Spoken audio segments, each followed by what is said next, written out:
Baiklah, di video kali ini saya jelaskan cara penggunaan menu setup di software bengkel. Menu pertama yaitu agama. Di sini untuk mendata agama, Anda bisa menambahkan melalui tambah, misalnya lainnya.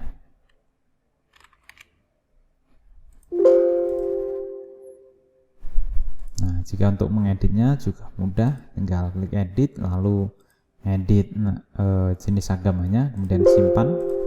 Untuk menghapusnya juga mudah, klik hapus. Namun apabila agama sudah terkait dengan anggota, maka tidak bisa dihapus. Oke, cukup mudah penggunanya. Kemudian pendidikan, menu ini digunakan untuk mendata atau memasukkan data pendidikan, misalnya ini SMA, S1,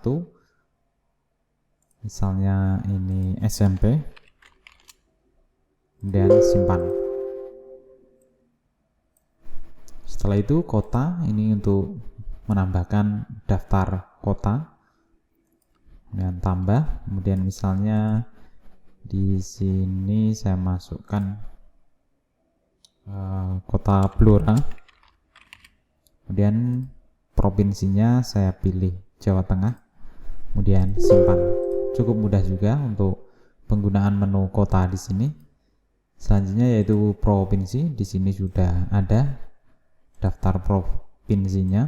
Jika ada yang terlewat, Anda bisa memasukkannya lewat tambah, kemudian nama provinsinya apa, kemudian simpan.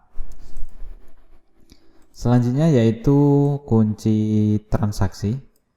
Menu ini digunakan untuk mengunci transaksi sehingga tidak dapat diedit lagi. Untuk menambahkannya tinggal klik tambah, kemudian menu apa saja yang ingin dikunci, misalnya transaksi terkait accounting, gudang, keuangan, pembelian, penjualan, dan personalia. Jika ingin dikunci semuanya, Anda beri centang di sini, kemudian simpan. Oke, cukup mudah. Jika Anda ingin mengeditnya, Anda tinggal klik edit, gitu aja. Kemudian manajemen user, menu ini digunakan untuk menambahkan user baru beserta kewenangannya. Mungkin di sini saya hapus terlebih dahulu, saya tambahkan user kasir, misalnya di sini kasir. Kemudian ini passwordnya Anda masukkan. Setelah itu ini kode usernya, misalnya teller ini sini maksud saya. Kemudian ini menu apa saja yang berhak diakses oleh user kasir. Misalnya di sini saya ingin memberi kewenangan di penjualan saja. Nah, saya centang di bagian penjualan saja.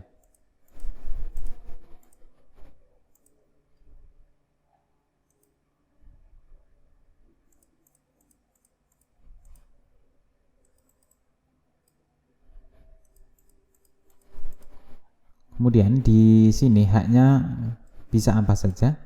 Jika bisa tambah, Anda centang di bagian tambah.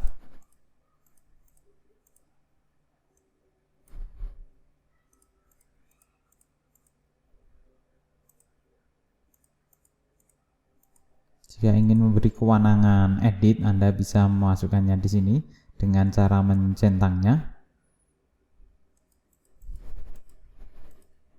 Misalnya bisa edit kelompok, misalnya ini hapus, jangan, karena riskan nanti apabila disalahgunakan. Oke, misalnya kewenangan edit di sini. Setelah selesai, bisa edit tanggal atau tidak jika diizinkan. Jika centang saja, kemudian simpan. Oke, sekarang kita akan masuk menggunakan user kasir tadi yang sudah dibuat.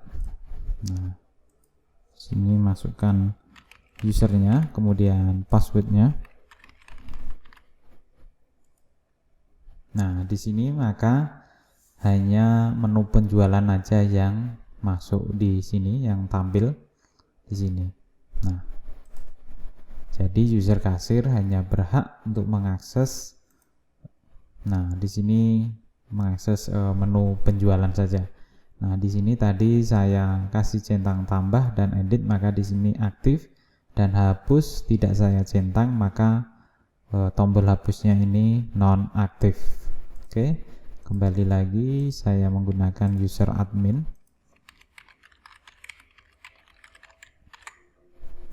Oke, saya lanjutkan. Itu tadi penggunaan menu setup manajemen user.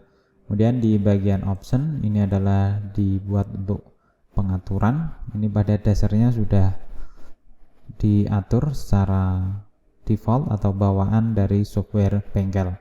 Nah, di sini ada nomor.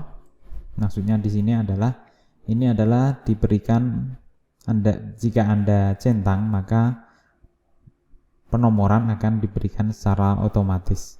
Jika Anda tidak mencentangnya, maka Anda bisa memasukkannya secara manual.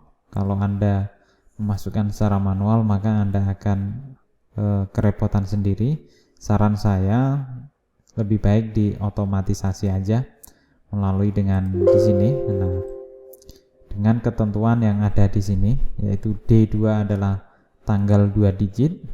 Anda masukkan teksnya di sini apa, pelanggan misalnya PL, PLGN, terserah Anda. Kemudian diikuti dengan 2 digit bulan jika ingin menambahkannya.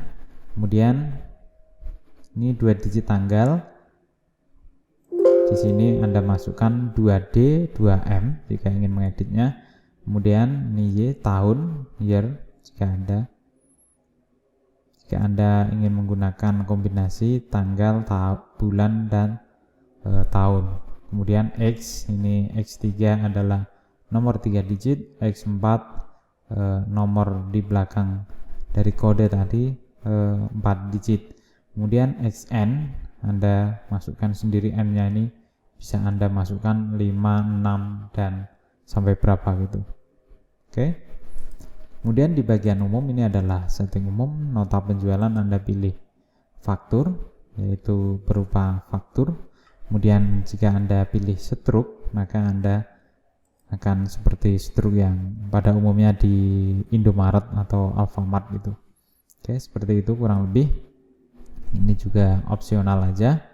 Ini barcode, edit jumlah, jika bisa diklik edit. Ini tampilan penjualnya, pos, otomatis PPN jika Anda menerapkan otomatis PPN, dan jika Anda ingin melakukan penjualan otomatis tunai, Anda centang di sini otomatis tunai. Kemudian di bagian barcode ini adalah maksudnya di pemberitahuan tanggal expired. Ini adalah tanggal expirednya. Anda masukkan berapa hari, berapa minggu, berapa bulan. Kemudian di barcode ini adalah setting letak dari barcode yang sebelumnya saya sudah bahas di bagian menu gudang. Kemudian ini bengkel. Ini jika Anda masukkan keterangan, Anda masukkan di sini keterangan 1, 2, 3. Oke, itu tadi penggunaan menu option. Selanjutnya yaitu profile. Ini digunakan untuk mengganti nama profile dari software yang nantinya muncul di struk atau faktur yang tercetak oleh aplikasi atau software bengkel. Anda bisa mengeditnya di sini. Kemudian di bagian logo Anda bisa mencarinya melalui tombol browse. Kemudian cari gambar logo dari bengkel Anda. Oke, cukup mudah untuk penggunaan menu profile ini. Selanjutnya yaitu menu reset. Menu reset ini digunakan untuk melakukan reset semua data yang sudah Anda masukkan. Jika Anda ingin menggunakan pertama kali, tapi sebelumnya Anda sudah melakukan transaksi, melakukan penambahan barang, dan Anda ingin melakukan atau penggunaan software secara serius, maka Anda reset transaksi-transaksi yang terkait tadi. Jika Anda menghapus secara manual maka akan kelamaan. Misalnya Anda telah melakukan atau penggunaan barang, gudang, kemudian penjualan, Anda centang aja. Tinggal dicentang bagian mana yang ingin direset. Perlu diingat untuk yang direset jangan sampai header sama account direset, karena nanti Anda akan memasukkan account dan header secara manual, maka akan lama sekali. Atau Anda bisa merestore ke database awal aplikasi ini. Oke, di bagian SMS ini adalah untuk pelaporan SMS. Demikian tadi cara penggunaan menu setup secara lengkap di software bengkel. Sekian tutorial dari saya dan terima kasih.